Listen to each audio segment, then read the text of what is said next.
Hey there, my name is Julie Stone and I am from SopranoJam.com. I am a voice instructor and coach and an encourager of singers. It is my passion to help grow confidence in singers of all ages.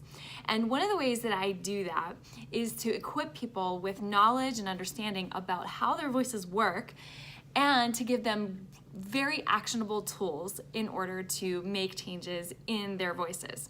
So today is no exception. Today I want to give you some great visuals and understanding about kind of a hot topic in singing called breath support. So I'm calling today's video, Learning to Breathe for Singing Don't Suck. So first, let me explain that a lot of the issues that we struggle with in singing actually kind of stem back to the breath.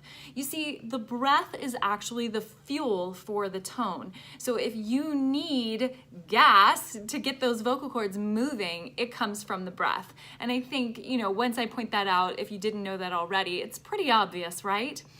So some of the things that we might hear or feel an effect from in our singing in regards to breath is tension in the voice, a lack of power or volume, register changes, not being able to sing long phrases, and pitchiness. All of these things really are linked to our breath support. So we really want to understand what's going on, right?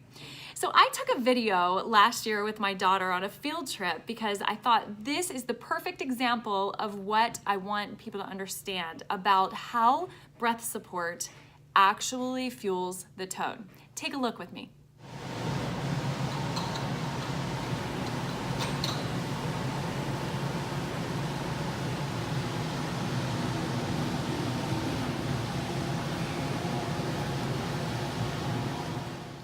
All right, so you can see that big blue ball was held up in the air or held up by the air. So I want you to think of that big blue ball as your voice, all right? And that airflow is your breath support. So I could have asked my daughter to go ahead and just, hold the ball out, and she could have held it there in the air, suspended. But that would have taken extra effort. After a while, her arms would have gotten really tired. But by using the airflow to support the tone, we didn't need to use our hands. We didn't need to use any extra effort. And that is how breath support is going to help you. So let's talk about this idea of breath support. How is it different from regular breathing?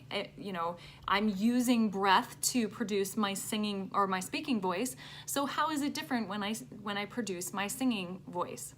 Well, the easy answer is it's not.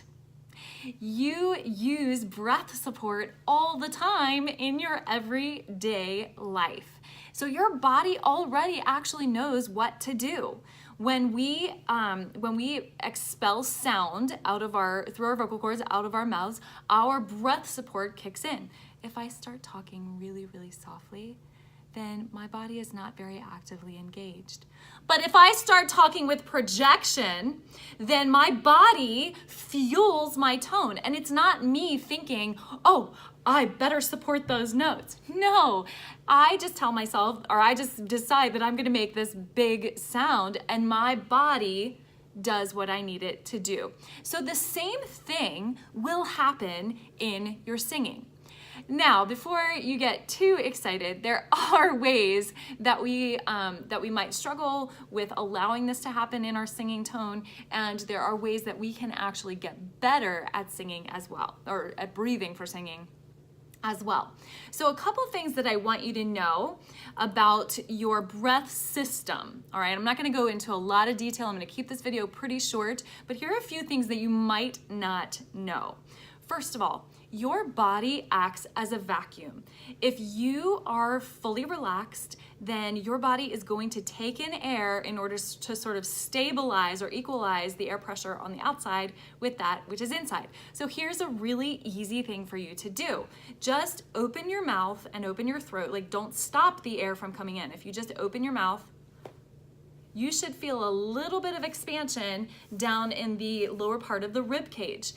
So if you don't feel that, try it again, because it happens unless you stop the sound, or the air from coming in. Okay, so try that again. Just open your mouth, and you can even see just that little bit of a drop there. Okay, take note of that. That's what I call the belly drop, and you're gonna need that later. All right, so again, you're gonna take in air, you're gonna replenish air that you have lost. So if I speak for a really, really, really long time without taking a breath, and I just keep talking and talking and talking and talking, and my belly is getting tighter and tighter and tighter, when I go to take that breath, I'm gonna feel a much bigger inhale. Now, if you noticed in the video, or at the beginning of the video in the title, I said, breathing for singing, don't suck. So here is the crux of the matter. You do not need to suck air into your body in order to sing. In fact, you need to not do that. So first of all, let me explain I want you to pretend like you're at the doctor's office and the doctor's checking your breathing and your heartbeat, and they say, take a deep breath. So what do we all do, which we should? We suck in a whole bunch of air. Go ahead and do that now. Good. So now I have jam-packed a ton of air into my lungs, and I feel really full of air. And that sensation feels like, yeah, I'm full of air. It's kind of a crutch for me. If I feel like this, then I feel like I have done my part to take a lot of air into my body. Well, here's the trouble. With singing, that actually is a whole bunch of unusable air. You don't have any kind of control over that air. It's just going to kind of leak out over time. And in fact, it actually creates a lot of tension up here in this upper area, which is right where your voice is, right? So we really don't want to take those sucked in kind of inhales, all right? So we're not gonna suck the air in. We want to learn how to release the muscles of our body so that air comes in naturally, like we discovered earlier when we were just opening our throats. So the point is, we need to allow the air in, don't suck the air in. All right? Now, another thing, I think I already mentioned this a little bit, but let me just say it a little bit more succinctly. The more volume you use, the more breath you're going to use. Therefore, when you release, more air is going to be replenished. Now, there's a buzzword also in breath support that you may have heard before called the diaphragm, or breathe with the diaphragm. So guess what? Good news. You can't not breathe with your diaphragm. Every time you take a breath, your diaphragm is working. It is actually an involuntary muscle that moves to make room for your lungs to expand and contract. So the reason that there has been so much attention drawn to this area is because the diaphragm is located down here. And this is where we want to kind of concentrate when it comes to breathing well for singing, not taking those really deep inhales that bring the air up into the upper chest. When we think about releasing the muscles, we feel sort of an expansion down low. And that's what most people refer to as diaphragmatic breathing. So there's nothing wrong with saying breathe with your diaphragm. It's just kind of a redundant phrase because you can't not breathe with your diaphragm. Okay, so let me give you one quick exercise that you're going to work on to help build this new idea of not sucking your breath in for your inhale, but allowing the breath to come in for better fueling of your tone. All right, actually, I think I'm gonna give you two. So the first thing you're gonna do is you're going to blow all of your air out. Remember that when I demonstrated talking for a really, really long time, my body was getting tighter and tighter and tighter and tighter. My abdominal muscles, the intercostal muscles, or excuse me, the obliques and the intercostals, all around the rib cage, all of those muscles are working to kind of, they're contracting and squeezing my air out. And so when I need more air, those muscles have to let go so that that vacuum then is created in my lungs and the air comes rushing in. So I just want you to blow out. You can just go sss, like that, or just get all of your air out and try to keep the throat very relaxed as you're doing that. And I want you to feel the way that your lower abdominals and the lower rib cage, that whole area gets very, very, very, very tight. And then I want you to just let go. Okay? With my young students, I call it the belly drop. And that has kind of become my catchphrase here. So you're going to hear me say it too. I want you to let your belly muscles just completely drop.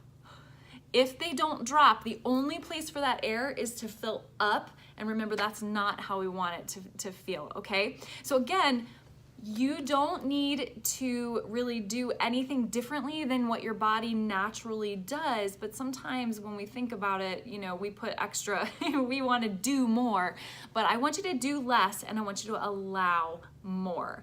All right, so let's take time, blow your air out. Ready? Here we go.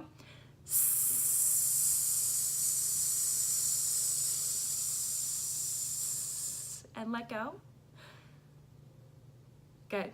So I want you to do that over and over again. You're going to need to experiment with that, all right? But that is the first step in training your body to use support, that making that big blue ball of your voice float on the air. That's the very first step.